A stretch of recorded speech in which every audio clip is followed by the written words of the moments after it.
តងជាមួយនឹងលេខកាពីកម្ដៅថ្ងៃបើសិនជាយើងគិតថាយើងនិយាយទៅដូចសាមញ្ញពួកអ្នកណាក៏ប្រើដែរចាប៉ុន្តែអ្នកខ្លះគាត់ប្រើអត់ត្រូវទេហាមផ្អាប់លេខកាពីកម្ដៅថ្ងៃពួកយើងត្រូវដឹងថាលេខកាពីកម្ដៅថ្ងៃដែលគេដាក់ទីបនៅលើទីបឬក៏នៅលើខ្លងដែលគេដាក់ថាកម្រិត SB50 បូកនិង PA បូកគឺអាចការពារបានតែចាពី4ទៅ6ម៉ោងទេសហការផលិតដោយ MyCat Film ផ្ដល់ជូនសេវាកម្មផលិតវីដេអូនិងថតរូបគ្រប់ប្រភេទចាសសូមអនុញ្ញាតគ្រប់ជម្រាបសួរពុកម៉ែបងប្អូនដែលកំពុងតាមដានកម្មវិធី Skin Talk របស់ទូរទស្សន៍ CNG TV Cambodia ចាសនៅក្នុងសប្តាហ៍នេះផងដែរយើងក៏បានជួបជាមួយនឹងវិជ្ជបណ្ឌិតជំនាញឯកទេសខាងផ្នែកសុខភាពស្បែកនិងសម្រស់ផងដែរហើយមុននឹងឈានចូលទៅដល់ប្រធានបទនៅក្នុងសប្តាហ៍នេះនាងខ្ញុំក៏សូមអរគុណទៅដល់ដៃគូសហការផលិតមាន MyCat Film ផ្ដល់ជូននូវសេវាថតរូបនិងផលិតវីដេអូគ្រប់ប្រភេទអរគុណទៅដល់កល្យាន Beauty Center ផងដែរចាខណៈពេលនេះយើងសូមជួបជាមួយនឹងវិជ្ជបណ្ឌិតដូចតទៅចាជំរាបសួរ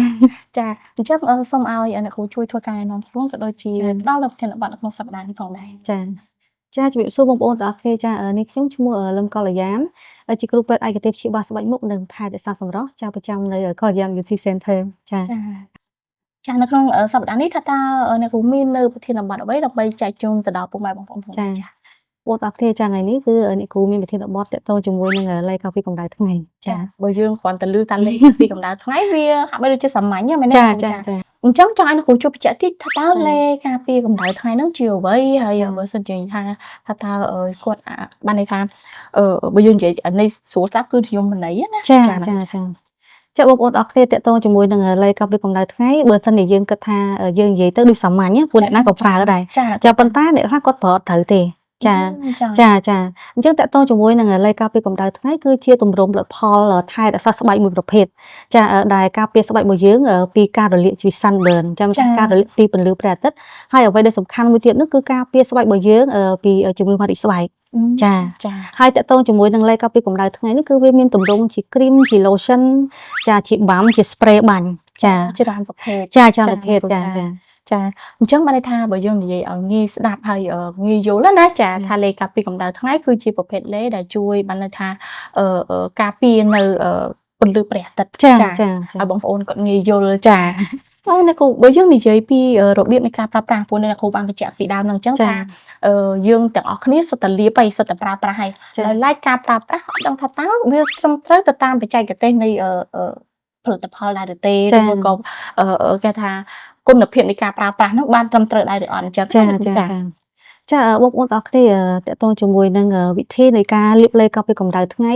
គឺវាមានតិចទេប៉ុន្តែបើសិនតែយើងប្រើអត់ត្រូវក៏បានផលហ្មងហើយមិនต้องបានផលហើយវាបានជាផ្ដល់ផលរំខានដល់យើងតិចទៀតចាអញ្ចឹងមុននឹងចូលដល់ចម្លើយនៃសំណួរហ្នឹងគឺអ្នកគ្រូចង់បើកពុកកញ្ចក់បន្តិចតកតងជាមួយនឹងប្រភេទនៃលេខកាពីកម្ដៅថ្ងៃចាអញ្ចឹងតកតងជាមួយនឹងលេខកាពីកម្ដៅថ្ងៃគឺមានពីរប្រភេទទី1គឺ physical sunscreen និង chemical sunscreenចាអញ្ចឹងតកតងជាមួយនឹងលេខកាពីកម្ដៅថ្ងៃទាំងពីរហ្នឹងគឺមានគុណសម្បត្តិនិងគុណវិបត្តិផ្សេងគ្នាចាអញ្ចឹងតកតងជាមួយនឹងបច្ចេកទេសនៃការលាបគឺមានតិចទេបងប្អូនចាអញ្ចឹងទី1មុននឹងយើងលាបយើងត្រូវលាងដៃឲ្យស្អាតដើម្បីប្រកបចិត្តថាដៃរបស់យើងគ្មានមេរោគចាមួយទៀតនោះគឺវិធីជ្រើសរើសចាយើងត្រូវដឹងពីការរើសប្រភេទនៃលេខកាពីកម្ដៅថ្ងៃឲ្យត្រូវជាមួយប្រភេទនិងបញ្ហាស្បែករបស់យើងឧទាហរណ៍ថាស្បែកគាត់មានជាប់រួយគាត់គួរតែជ្រើសរើសលេខមួយណាប្រភេទមួយណាចាឬក៏ស្បែកគាត់លក្ខណៈគាត់មានផ្ទៃពោះគាត់កូនខ្ចីគាត់កូនក្មេងគាត់គួរជ្រើសរើសបែបម៉េចចាហើយមួយទៀតនោះលេខកាពីកម្ដៅថ្ងៃខ្លះពេលយើងលាបភ្លាមវាការពារបានភ្លាមប្រភេទខ្លះយើងត្រូវការពេលដើម្បីឲ្យវាធ្វើការដើម្បីការពារមួយពន្លឺចាហើយមួយទៀតនោះគឺតកតងជាមួយនឹងការលាបលេខកាពីកម្ដៅថ្ងៃអញ្ចឹងយើងលាបលេខកាពីកម្ដៅថ្ងៃគឺពី2ដងទៅ3ដងក្នុងមួយថ្ងៃហាមផ្អាប់លេខកាពីកម្ដៅថ្ងៃព្រោះយើងត្រូវដឹងថាលេខកាពីកម្ដៅថ្ងៃដែលគេដាក់ទីបនៅលើទីបឬក៏នៅលើខ្លងដែលគេដាក់ថាកម្រិត SB50 បូកនិង PA បូកគឺអាចការពារបានតែចាពី4ទៅ6ម៉ោងទេអញ្ចឹងបើសិនជាយើងលាបពេលព្រឹកឡើងឧទាហរណ៍យើងលាបម៉ោង7 7 8 9 10 11 12គឺអស់ប្រសិទ្ធភាពនៃការពារចាអញ្ចឹងយើងត្រូវតែលាងមុខចេញចាលាបមួយសាទៀតចាហ្នឹងប៉ុន្តែពីច្រើនណាពីច្រើនជំងឺដែលមកជួបអ្នកគ្រូពីច្រើនគាត់លាបមួយថ្ងៃតែម្ដងឯងហើយអ្នកខ្លះគាត់យក BB លាបចំនួនលេខថ្ងៃទៀតចាអញ្ចឹងបានអ្នកខ្លះគាត់ថាអ្នកគ្រូខ្ញុំលាបលេខកាពីកម្ដៅថ្ងៃសាច់ BB ហ្នឹងតែ3ថ្ងៃឡើងមុនខ្សាច់ឡើងពេញមុខចាដោយសារមូលហេតុគាត់អត់ចេះជឿរើសឲ្យត្រូវស្បែកគាត់ផ្អាប់លេខថ្ងៃចាហើយលេខថ្ងៃដែលគាត់រឿងអត់ត្រូវស្បែករបស់គាត់ទៀតចាហ្នឹងហើយចាគឺថាបើយើងនិយាយពីការប្រើប្រាស់ យើងគិតថាវាសាមញ្ញណាវាងាយស្រួលគ្រាន់តែលាបលើផ្ទៃមុខរឿងអីពិបាកមែនទេណាគ្រូចាបើយើងនិយាយពីការជ្រើសរើសវិញណាគ្រូថាតើការជ្រើសរើសប្រភេទលេខការពារកម្ដៅថ្ងៃនោះវាទាមទារឲ្យយើងត្រូវដឹងពីគុណភាពស្បែករបស់យើងឬមួយក៏យ៉ាងម៉េចដែរណាគ្រូចាទីមួយគឺយើងត្រូវដឹងពីប្រភេទស្បែកនិងបញ្ហាស្បែករបស់យើងចាបងប្អូនដែលចំណាំអត់ជំងឺខ្លះឬក៏បងប្អូនខ្លះគាត់មានអាចរយជាំគាត់ទៅទិញលេខការពារកម្ដៅថ្ងៃហ្នឹងហើយប៉ុន្តែពេលដែលគាត់លាបអត់បានផលទេព្រោះដោយសារអីបើសិនជាមានក្នុងករណីបងប្អូនដែលគាត់មានប្រភេទអាចរយជាំចាអញ្ចឹងគាត់គួរតែជ្រើសរើសប្រភេទ physical ដោយសារអី physical មានតែកម្រិតនៃការការពារស្បែកពីពន្លឺព្រះអាទិត្យមានតែពេលដែលវាត្រូវជាមួយនឹងពន្លឺព្រះអាទិត្យគឺវាផ្លាតពន្លឺនឹងចេញទៅវាឲ្យចូលស្បែករបស់យើងទេអញ្ចឹងសម្រាប់ប្រភេទ physical sunscreen គឺវាសមស្របសម្រាប់ស្បែកដែលគាត់គេហៅថាមានកម្រិត hyperpigmentation ហ្នឹងប្រភេទ melasma មាន sunspot aging spot ចាដោយសារអីវាទប់ទុកកុំឲ្យស្បែករបស់យើងរលាកដោយសារវាផ្លាតពន្លឺនឹងចេញវិញចាតែដោយជំងឺខ្លះគាត់អត់ចេះជ្រើសរើសគាត់បែរជាលាបប្រភេទ chemical ប្រភេទគីមីសំយោគចាអញ្ចឹងពេលយើងលាបទៅគឺប្រភេទ chemical ប្រសិទ្ធភាពនៃការការពារពន្លឺព្រះអាទិត្យគឺវាស្រូបពន្លឺព្រះអាទិត្យនឹងហើយវាបំផ្លែងកម្មរស្មីពន្លឺព្រះអាទិត្យទៅជាកម្ដៅបំភាយទៅលើស្បែកអញ្ចឹងបើអ្នកខ្លះគាត់លាបលេខការពារកម្ដៅថ្ងៃប្រភេទ chemical ក៏មានអារម្មណ៍ថាគាត់រៀងក្ដៅចំហាយមុខចា